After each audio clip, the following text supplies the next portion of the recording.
All right, then it's time now to review headlines in today's newspapers, and we go right into it. With this day, Nigeria's newspaper of record. Let's take it from top to bottom. The window story says Nigeria's crude condensate output hit over 3-year high in boost for 2025 budget. That story is on page 5. So is the next one. Federal government ignore Gambarian's falsehood against Nigerian government officials. That's the gentleman from Binance, who's been squealing, isn't it? 150. Well, yeah, he did speak to NPR and Wired about his experiences in Nigeria. He has allegations of corruptions levied against 3 members of the House of Representatives, accusing the deputy spokesman, Honorable Philip Agwese. He has also levied some very curious corruption allegations against the NSA, Nuhu Ribadu, and said that it was a shakedown that did not go well for the Nigerians. And the federal government says, ignore it, it's talking Bangladesh. Yes. Is anybody trying to investigate, or the guy's just bitter, or what? Well, we'll see how that Okay, goes. we'll see how that...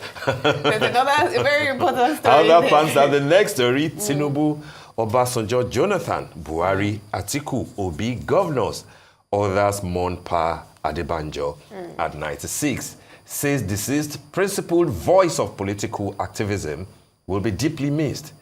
Declare he will be remembered as foremost nationalist, patriot who gave his best as active community leader. That's celebrating Pa Adebanjo, who passed on yesterday at 96. We discussed him already.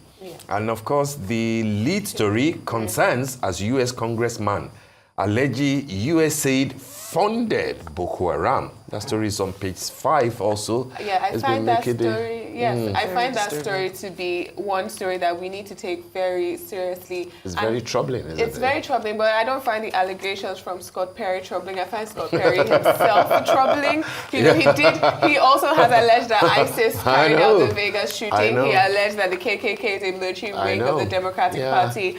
But when we talk about the funding of terrorism in Nigeria, we have seen the U.S. Treasury and the UAE come out and say that certain people were funding Boko Haram and trying to create a Boko Haram cell in the UAE. Those people have not been brought to book, to my knowledge, in Nigeria. We've seen Al-Qaeda give training and financial support to Boko Haram. We haven't seen those follow-up investigations, and we haven't seen anyone be brought to. But there are many things to investigate before, we focus on USAID, which he himself, Scott Perry, supported USAID.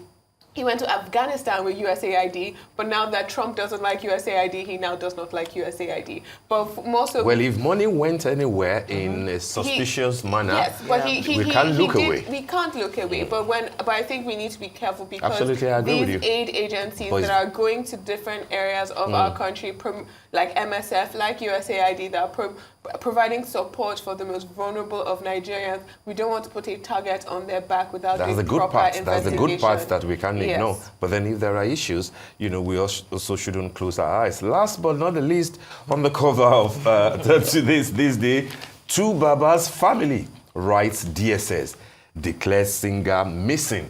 I mean, what's happening with your friend Two-Face? Season 1, episode 5. A lot has happened over the past couple of weeks, and I mean, I don't know about saying that he's missing. Everybody knows where he is. But the mom said that the mom made an appeal on video, asking the honorable lady in Edo State, Speaker, I believe. Deputy Majority Leader of the Edo State House of Assembly, who was just proposed to, or was that a skit by Two-Face? No, they are engaged. He's engaged to I don't know her surname now. Natasha.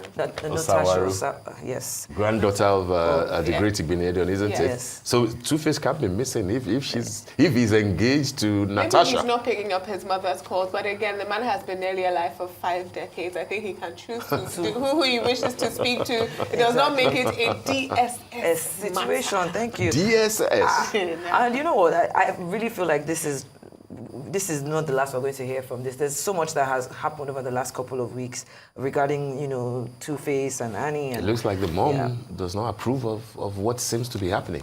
But Annie also alleged that the mom did not approve of her, or the family did not approve of her. But for me, honestly, this story... The devil you know is better than the mommy's boy is more than 50. Let him, let him... Like he would say, one love to everybody. One love. All right, can we take another paper before I believe we can. We go join the marathon? Yes, well, the Saturday Punch, the lead a story on the Saturday Punch. Canada visa snub, FG blows hot. Weighs response as embassy battles to deflect criticism. The writer there says, ministers knock Canada, say action disrespectful. Well, I mean, which minister is speaking here? Honestly, it's disrespectful, but you know what? A lot of Nigerians have been denied visas back to back. And I get that these are government officials, but it just feels that now, because they're saying... Context is important, yes, though. If there was no note verbal, to accompany the thing, because you just have to do things right. And I agree that, it was insulting, but what was not very ideal was the manner in which the NSA, responded. I think he should have left that to the foreign affairs minister, to deal with it. There are ways that you can deal with stuff like that. I really appreciate that you said that, because there's a process, right, for the application. There's a process for dealing with international incidents, but... Absolutely.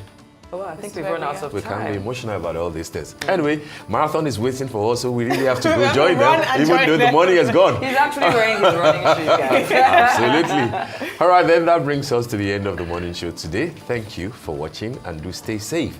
I'm Steve Ayorinde. And I'm Sheito Atigari. Many thanks for watching, and goodbye.